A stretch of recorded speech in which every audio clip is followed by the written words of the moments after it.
dagat guys. Yan. Ano? Hanggang swimming pool lang tong mga ano, mga bata, mga amo. Yan. Kasi ano dito, private. Hindi public. Yan guys.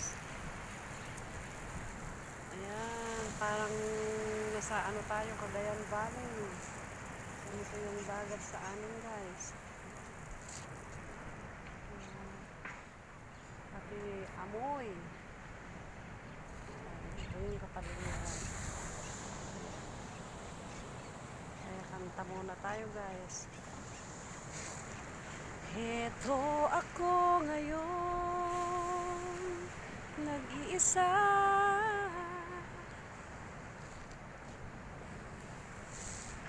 Nag-iisa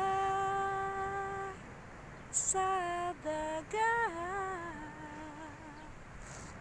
Sorry sa ages, ibahin ko muna. Yan.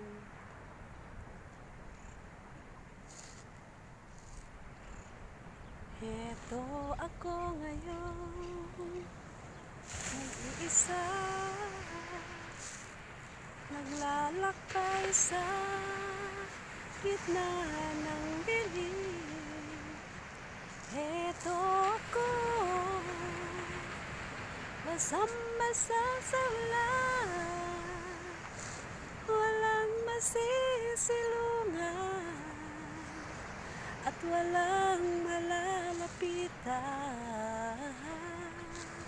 Sana may luha pa akong mailuha, at nang mabawasan ang aking kalungkutan. Yan guys, yan. Bye.